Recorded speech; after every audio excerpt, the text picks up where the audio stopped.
कर रहे हैं वो बहुत ही इम्पोर्टेंट है और बहुत ही समझने वाला चैप्टर है। तो सेकंड जो पार्ट है हमारा वो है उपसंयोजक यौगिकों के सिद्धांत के बारे में। जो थ्योरीज हमें पढ़नी है उससे पहले कुछ मुख्य बिंदु हैं उनके बारे में हम चर्चा करेंगे।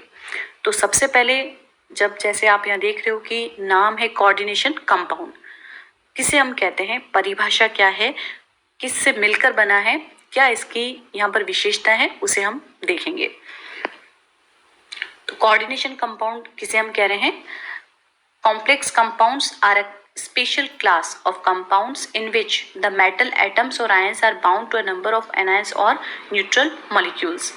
तो संकुल यौगिक एक विशेष रूप से ऐसे यौगिक माने जा रहे हैं जिसमें धातु आयन किसी दूसरे वाले जो है अलग प्रकार के परमाणु या आयनों से बंधे हुए होते हैं।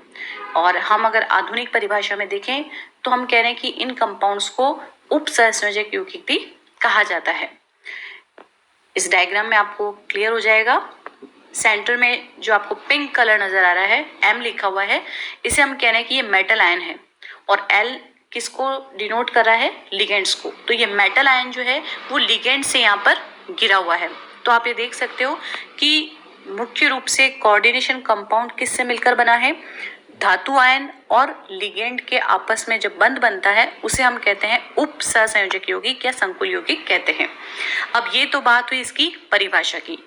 अब यहाँ पे हम कुछ कैटेगराइज कर रहे हैं स्पेशल तरीके से। क्या है यहाँ पर कि उपसंयोजक यौगिक से पहले हम जब इसको कहते हैं कि ये एक तरह से योगात्मक यौगिक की श्रेणी में आता है, तो क्वेश्चन फिर आता है कि एडिशन या एडिशनल यौगिक हम किसे कह रहे हैं। तो आप इसको देखिए यहाँ पर डिफाइन कैसे किया हमने। On the basis of nature addition molecular compounds are divided into two categories. दो कैटेगरी में मॉलिक्यूलर कंपाउंड को डिवाइड किया है।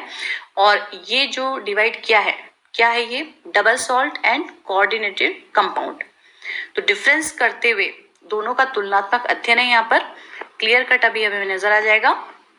डबल सॉल्ट में हम देख रहे हैं क्या है? द्विक लवण, हिंदी में आप इसको बोलते हो। द्विक लवण वे योगात्मक यौगिक हैं जो ठोस अवस्था में स्थायित्व रखते हैं, परंतु जैसे ही इनको जलीय विलयन में आते हैं ये अपने अवयवी आयनों में विभक्त हो जाते हैं। तो ऐसे यौगिक द्विक सॉल्ट या हम कह रहे द्विक लवण डबल सॉल्ट कहलाते हैं। इनकी जो प्रॉपर्टीज है वो इसेंशियली हम क्या कह रहे हैं? थर्ड पॉइंट में आप देखिए, their properties are essentially the same as the those of constituent species. In double salt, the metal atom or ion exhibit normal valency. इसके विपरीत कोऑर्डिनेशन कंपाउंड की हम प्रॉपर्टीज देखें या परिभाषा देखें तो योगात्मक यौगिक ऐसे जो जलीय विलयन में संकुल आयन के रूप में उपस्थित होते हैं उपसंयोजक यौगिक कहलाते हैं। ये किसी भी प्रकार से जलीय अवस्था में अपनी आइडेंटिटी को लूज नहीं करते हैं। Their properties are different from those of their constituents. For example यहाँ पर लिया हुआ है अपन ने पोटेशियम फेरोसाइनाइड का एग्जाम्पल, जहाँ पर ये किसी भी प्रकार से Fe+2 और Cn- आयन का प्रॉपर्टी को शो नहीं करेगा। In coordination compounds the number negative ions or molecules surrounding the central metal atom is beyond its normal valency। तो ये बात हुई मॉलिक्यूलर कंपाउंड की, जिसे हमने दो कैटेगरी में डिवाइड किया है, द्विक लवण और उपसंयोजक यौगिक, जिसकी परिभाषा भी हमने देखी और डिफरेंस करते हुए इसको देखा है। बात कर रहे हैं हम द्विक लवण और उपसंयोजक यौगिकों की। तो यहाँ एग्जाम्पल अपन ने लिया है, an aqueous solution of potash alum will give the test for potassium ion, aluminium ion और सल्फेट आयन। इन तीनों के टेस्ट देगा क्योंकि अपने अवयवी आयनों में विभक्त हो जाता है। जबकि उपसंयोजक यौगिक जब ये जलीय अवस्था में आ रहा है तब ये इसके अवयवी आयनों का टेस्ट नहीं देगा क्योंकि इसकी आइडेंटिटी लॉस नहीं कर रहा है। एग्जाम्पल लिया है पोटेशियम फेरोसाइनाइड का। जब पानी में हम इसे विलय करते हैं, जलीय अवस्था में आ रहा है, तो ये इंडिविजुअल टेस्ट नहीं दे रहा है। किसका? आयरन प्लस का, Fe+2 का और Cn- का। तो ये जो टेस्ट नहीं दे रहा है वो क्या इंडिकेट कर रहा है? It's indicating that FeCN -4 doesn't dissociate into Fe+2 and Cn- ion। यहाँ पर ये क्रॉस का जो हमने साइन लगाया है ये यही शो कर रहा है कि किसी भी रूप में उपसहसंयोजक यौगिक जलीय अवस्था में अपने अवयवी आयनों में विभक्त नहीं होगा और यही इन दोनों में द्विक्लमन और उपसहसंयोजक यौगिकों में अंतर है। नेक्स्ट हम बात करते हैं वर्नर्स थ्योरी। तो उपसहसंयोजक यौगिकों में बंध को समझाने के लिए जो सबसे पहला सिद्धांत दिया गया था वो साइंटिस्ट वर्नर हुए हैं, उन्होंने दिया है। और साइंटिस्ट वर्नर को फादर ऑफ कोऑर्डिनेशन केमिस्ट्री के नाम से भी जाना जाता है। वर्नर्स थ्योरी क्या कहती है? स्विस केमिस्ट हुए हैं, इन्होंने कहा कि सबसे पहले जो भी उपसहसंयोजक यौगिक बनता है उसमें कितने प्रकार की संयोजकता होती है। तो it was the first successful explanation became famous is the coordination theory of complex compounds which is also known as Werner's theory। और यहाँ पर मैंने आपको बताया अभी कि वर्नर को फादर ऑफ कोऑर्डिनेशन केमिस्ट्री भी कहा जाता है। अब इनके पोस्टुलेट्स क्या हैं? द सेंट्रल मेटल एटम और ion in a coordination compound exhibits two type of valency. दो प्रकार की उपसहसंयोजक यौगिक में संयोजकता पाई जाती है जिसे कह रहे हैं हम प्राथमिक संयोजकता और द्वितीयक संयोजकता। दोनों में डिफरेंस क्या है, दोनों की विशेषता क्या है? Primary valencies are ionizable and correspond to the number of charges on the complex ion. संकुल आयन पर जो आवेश उपस्थित है, जितनी संख्या में उपस्थित है वो प्राइमरी संयोजकता के बराबर होगा और यह प्राथमिक संयोजकता क्या कहलाती है? आयोनाइजेबल यानी आयनीकृत होगी। Primary valencies apply equally well to simply salt and to complexes and are satisfied by negative ion. यहाँ पर इस एग्जाम्पल में हम देख रहे हैं कोबाल्ट+3। कोबाल्ट धातु आयन है, मेटल आयन है, जिससे यहाँ पर कुछ लिगेंड्स यहाँ पर प्रेजेंट है। क्लोराइड भी हमें दिख रहा है, एमीन यहाँ पर उपस्थित है। तो डोटेड लाइन में Cl है और हमेशा प्राइमरी वैलेंसी को डोटेड लाइन से या डैश्ड लाइन से शो करते हैं, जबकि सेकेंडरी वैलेंसी को थिक लाइन से हमने यहाँ प्रेजेंट किया है। तो 3 Cl नजर आ रहे हैं हमें और ये डैश्ड लाइन से है, तो इसको हम कह रहे हैं कि ये यहाँ पर प्राथमिक संयोजकता या प्राइमरी वैलेंसी है और ऑक्सीडेशन नंबर इसके इक्वल होगा। Secondary valencies corresponds to the valencies that a metal atom or ion towards neutral molecules or negative ions in the formation of its complex ions। यानी जो द्वितीयक संयोजकता है धातु आयन की, वो उस धातु आयन के चारों ओर जितने आयंस या मॉलिक्यूल उपस्थित हैं उस बंध को बनाने के लिए उसकी संख्या के बराबर होगा और ये अनआयोनाइज्ड होगी, डायरेक्शनल होगी और इसी वजह से कॉम्प्लेक्स का एक पर्टिकुलर शेप भी यहाँ पर होता है। The number and arrangement of ligands in space determines the stereochemistry of a complex. तो coordination number is equal to secondary valency. जितनी यहाँ पर सेकेंडरी वैलेंसी होगी उतने उस मेटल या हम कह रहे हैं कॉम्प्लेक्स का कोऑर्डिनेशन नंबर होगा। कोबाल्ट का भी एग्जाम्पल अपन देख रहे हैं COCl3.6NH3। तो 6 एमीन यहाँ पर प्रेजेंट है और उनको थिक लाइन से हम प्रेजेंट कर रहे हैं। ये 6 नंबर यहाँ पर कोऑर्डिनेशन नंबर कहलाता है।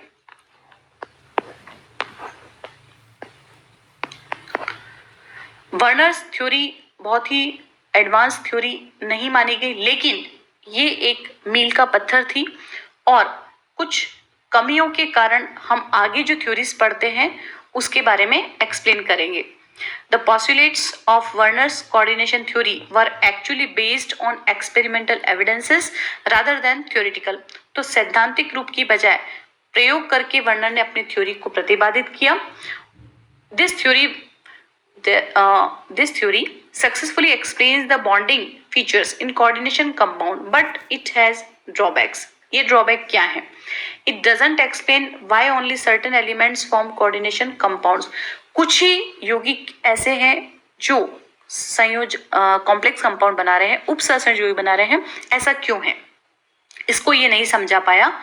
दूसरा, it doesn't explain why the bonds in coordination compounds have directional properties।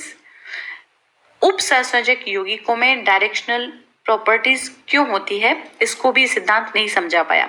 It doesn't explain the colour and the magnetic and optical properties of complexes. संकुल यौगिकों में जो चुंबकीय प्रवृत्ति है, कलर्स उनके क्यों होते हैं, दूसरा उनमें ऑप्टिकल प्रॉपर्टी किस प्रकार पाई जाएगी, इन सारी बातों को वर्नर्स थ्योरीज के द्वारा समझाना असंभव रहा। और इसी वजह से हम लेटेस्ट जो थ्योरीज पढ़ते हैं वो हम हमारे कोर्स में है।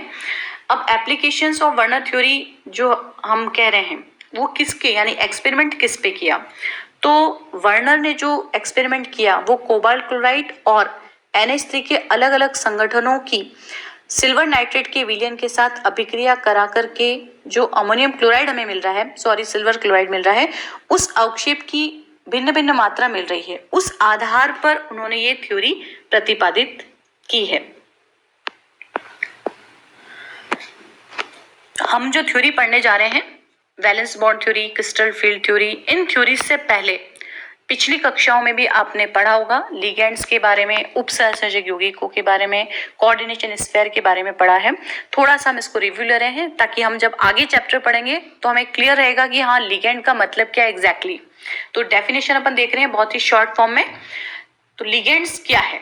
द मॉलिक्यूल और ions which are coordinated to the metal atom और आयन, ऐसे आयन या अणु जो किसी भी धातु आयन अथवा परमाणु के साथ उपसहसंयोजक रूप से बंधे होते हैं, वो लिगेंड्स कहलाते हैं। फॉर एग्जाम्पल यहाँ पोटेशियम फेरोसाइनाइड में 6 साइनाइड ग्रुप है, जो मेटल आयन कौन है यहाँ पर, Fe2 पॉजिटिव, उसके साथ बने हुए हैं और ये लिगेंड के रूप में जाने जाते हैं। लिगेंड्स नेगेटिव आयन भी हो सकते हैं, पॉजिटिव आयन हो सकते हैं, या उदासीन मॉलिक्यूल के रूप में भी हो सकते हैं। इन सब की कैटेगरीज सेकेंड ईयर में आप सबने पढ़ी है। उदासीन का हम एग्जांपल ले सकते हैं H2O, NH3, नेगेटिव के फॉर्म में अभी हमने लिया है यहाँ पे साइनाइड, फ्लोरो ले सकते हैं, हम क्लोरो ले सकते हैं, पॉजिटिव में NH4 पॉजिटिव। इस तरह से कैटेगरी वाइज लिगेंड्स को क्लासीफाई किया हुआ है। Ligands are Lewis base, just हमने फर्स्ट पार्ट पढ़ाई था बेस के बारे में, और उसमें लुईस बेस ने कहा था कि ऐसे स्पीशीज, ऐसा सब्सटेंस जो इलेक्ट्रॉन पेयर को डोनेट कर सके वो लुईस बेस कहलाता है। अब चूंकि लिगेंड हमने क्या कहा यहाँ पर कि ये इलेक्ट्रॉन पेयर डोनेट करता है मेटल आयन को, तो इलेक्ट्रॉन पेयर डोनेट करने के कारण लिगेंड्स को हमेशा हम लुईस बेस की कैटेगरी में रखते हैं। सेंट्रल मेटल एटम और आयन इज लुईस एसिड, तो ये क्लियर हो गया है डेफिनेशन से। सेंट्रल मेटल एटम एक्सेप्ट कर रहा है तो लुईस एसिड है, और लिगेंड इलेक्ट्रॉन पेयर डोनेट करने के कारण डोनर है वो, तो इसको लुईस बेस की कैटेगरी में रखते हैं। तो लिगेंड्स किसे कहते हैं, इसको एक बार हमारा दिमाग में बिल्कुल कंसेप्ट क्लियर होना चाहिए, ताकि हम आगे जब पढ़ते हैं थ्योरी तो हमें दोबारा ये सोचना नहीं पड़ेगा कि लिगेंड क्या चीज आ गई है। इसकी डेफिनेशन, इसका कंसेप्ट हमें क्लियर होना चाहिए। अब बात करते हैं कोऑर्डिनेशन नंबर की, उप सहसंयोजन संख्या, number of ligand atoms bonded directly to the central metal ion. Example देखिए आप यहाँ पर, कुछ एग्जाम्पल अपन ने लिए हैं यहाँ पर, जैसे CONH3 होल 6 पॉजिटिव, यहाँ पर 6 एमीन है जो कोबाल्ट मेटल आयन से अटैच्ड है, तो नंबर ऑफ कोऑर्डिनेशन नंबर जो हम बात कर रहे हैं वो हो जाएगी यहाँ पर 6, क्योंकि नंबर ऑफ लिगेंड्स प्रेजेंट है 6। And the same time silver हमने मेटल आयन लिया है, एमीन यहाँ पर 2 है, AgNH3 होल ट्वाइस पॉजिटिव, तो जितना यहाँ पर लिगेंड प्रेजेंट है उतना ही इसका कोऑर्डिनेशन नंबर यहाँ पर होगा। तो उप सहसंयोजक संख्या किसे कहते हैं हम, किसी भी धातु आयन अथवा परमाणु से जितनी संख्या में लिगेंड्स उप सहसंयोजक बंध द्वारा बंधे हुए हैं उनकी संख्या उप सहसंयोजन संख्या कहलाती है। स्ट्रक्चर यहाँ पे देखिए आप, ज्योमेट्री बता रखी है, geometry of complex is related to coordination number. अगर कोऑर्डिनेशन नंबर 2 है हमारा कॉम्प्लेक्स का, तो हम यहाँ देख रहे हैं कि स्ट्रक्चर है लीनियर। अगर हम कह रहे हैं कोऑर्डिनेशन नंबर 4 है तो ये बनेगा या तो टेट्राहेड्रल या फिर स्क्वायर पैनल। 6 की कंडीशन में बनेगा ऑक्टाहेड्रल, और यदि कोऑर्डिनेशन नंबर 5 है तो ये बनेगा trigonal, bipyramidal and square pyramidal. तो ये बात हुई कोऑर्डिनेशन नंबर की और ज्योमेट्री की। अब बात करते हैं कॉम्प्लेक्स आयन की, किसे हम कहते हैं, परिभाषा क्या है। A complex ion has a metal ion at its center with a number of other molecules or ions surrounding it। तो कॉम्प्लेक्स आयन कौन है? इसमें हम कह रहे हैं एक संकुल आयन में कौन कौन है? एक धातु आयन है at its center with a number of other molecules or ions surrounding it। Simple सा ये एग्जाम्पल अपन ने लिया है Fe, पूरा ब्रैकेट क्लोज है, चार्ज पॉजिटिव फ्री है यहाँ पर। इस मेटल आयन के चारों ओर H2O as a aqua ligand यहाँ पर प्रेजेंट है। ये इलेक्ट्रॉन पे रेड डॉट में आपको दिखेगा कि डोनेट कर रहा है और एरो फॉर्म में हम इसको लगाते हैं। कभी भी एक सिंपल बॉन्ड नहीं बनता है, arrow one arrow headed arrow हमेशा कोऑर्डिनेशन बॉन्ड के लिए शो करेगा। दूसरा एग्जाम्पल अपन देख रहे हैं CuNH3 6+2, पूरा एक ब्रैकेट क्लोज्ड है, पूरा पॉजिटिव चार्ज 2 है यहाँ पर और कोबाल्ट के चारों ओर 6 अमोनिया लिगेंड यहाँ पर प्रेजेंट है, कोऑर्डिनेशन बॉन्ड बना रहा है। तो ये कॉम्प्लेक्स आयन की परिभाषा हुई। कोऑर्डिनेशन एंटाइटी किसे हम कह रहे हैं? तो मेटल आयन और ion bonded to fixed number और आयंस और मॉलिक्यूल्स।